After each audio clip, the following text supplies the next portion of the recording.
আসসালামু আলাইকুম, ফারহানাস ব্লগে সবাইকে স্বাগতম। কাছে এবং দূরে, দেশে এবং দেশের বাইরে যে যেখান থেকে আমার আজকের ভিডিওটি দেখছেন, আশা করি সবাই ভালো আছেন। আমিও আলহামদুলিল্লাহ ভালো আছি। আজকে চ্যাপা শুটকির অসম্ভব মজার একটা ভর্তা আপনাদের সাথে শেয়ার করব।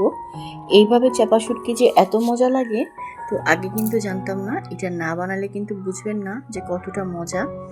আজকে একদম সহজ নিয়মে দারুণ মজার একটা চ্যাপা শুটকি ভর্তা শেয়ার করব। আশা করি আজকের রেসিপিটি আপনাদের কাছে ভালো লাগবে। তো দেখতেই পাচ্ছেন, চ্যাপা শুটকি রান্না করার জন্য কিন্তু আমি খুব সুন্দরভাবে শুটকিটাকে ধুয়ে নিছি। আর এদিকে কিন্তু অনেকটা মরিচ লাগবে, তো অনেকটা মরিচ, এখানে শুকনো মরিচ অনেকগুলো নিয়ে নিছি।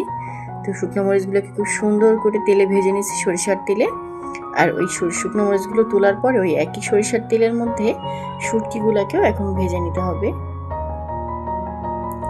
শুটকিগুলোকে সরিষার তেল দিয়ে ভাজলে ভাজাটাও খুব সুন্দর হয়, আর ভর্তাটা খেতেও কিন্তু ভালো লাগে। তো এই জন্য সরিষার তেল দিয়ে ভাজার চেষ্টা করবেন। তো শুটকিকে কিন্তু খুব সুন্দর করে একদম মিডিয়াম টু লো জালে খুব সুন্দর করে এটাকে ভেজে নিতে হবে। তো এর মধ্যে শুটকি ভাজার মধ্যে দিয়ে দিলাম 3 কোয়া রসুন।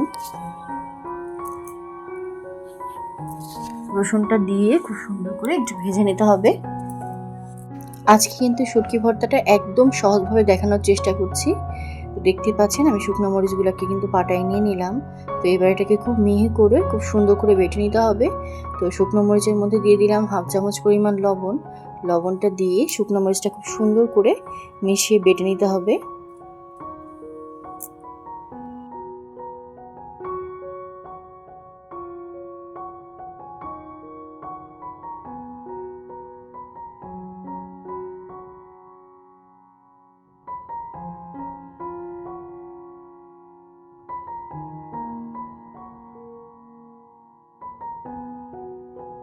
শুকনো মরিচ যখন খুব সুন্দর মতো বাটা হয়ে যাবে, তো তখন কিন্তু এই যে শুটকিগুলোকে ঢেলে দিচ্ছি, ভেজে রাখা শুটকি আর রসুনটা।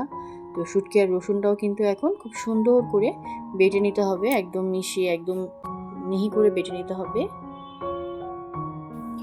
এই ভর্তাটা চাইলে আপনারা কিন্তু ব্লেন্ডারও পেস্ট করে নিতে পারেন, তাও কিন্তু স্বাদ অনেক লাগবে। তবে আমি আজকে পাটায় বানাবো। তো শুটকিটাকে দেখতেই পাচ্ছেন আমি কিন্তু খুব সুন্দর করে একদম পেস্ট করে নিচ্ছি। আর একদম এই যে মরিচের সাথেও কিন্তু আরও একটা বাটা দিয়ে একদম মিহি করে খুব সুন্দর করে পেস্ট করে বেটে নিতে হবে। দেখতে দেখতে যারা এই পর্যায়ে চলে আসছেন, এখন একটা লাইক দিতে ভুলে গেছেন, অবশ্যই একটা লাইক দিয়ে দিবেন। আমার রেসিপিগুলো যদি ভালো লেগে থাকে, তো আমার চ্যানেলটি সাবস্ক্রাইব করে পাশে থাকা বেল বাটনটা অন করে দিতে পারেন, যেন নতুন কোনো ভিডিও ছাড়ার সঙ্গে সঙ্গে সবার আগে পৌঁছে যায় আপনার কাছে। আমার শুটকিটা কিন্তু খুব সুন্দর করে মিহি করে পেস্ট করে নেওয়া হয়ে গেছে, দেখতেই পাচ্ছেন। তো এটাকে মরিচের সাথে আরও একটা বাটা দিয়ে নিচ্ছি। বেশ অনেকটা শুটকি আমার বাটতে কিন্তু অনেক সময় লাগছে, তো আমি কিন্তু অফ ক্যামেরায় খুব দ্রুত এটাকে বেটে নিচ্ছি।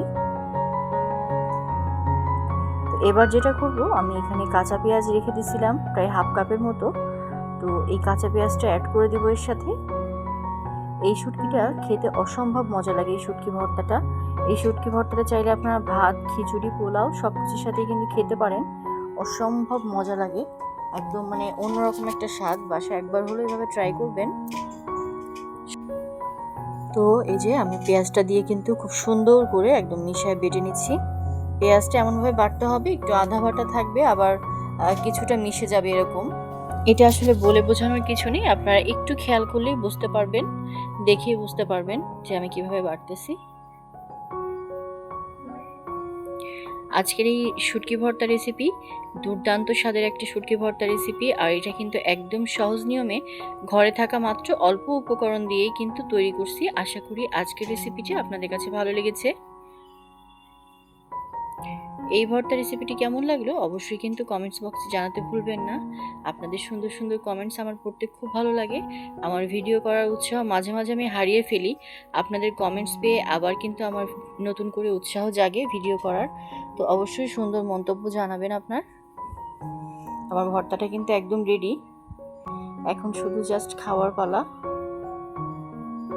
দেখতে পাচ্ছেন কতটা লোভনীয় হয়েছে, আর এত সুন্দর একটা ঘ্রাণটা তো আসলে শেয়ার করতে পারতেছি না। অসম্ভব সুন্দর একটা ঘ্রাণ হয়েছে,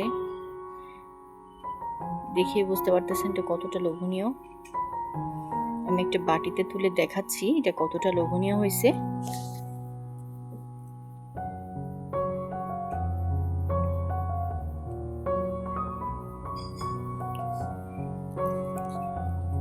দেখতে পাচ্ছেন এটা কতটা লোভনীয় হয়েছে। দুর্দান্ত স্বাদের এই শুটকি ভর্তা কিন্তু একদম কমপ্লিট।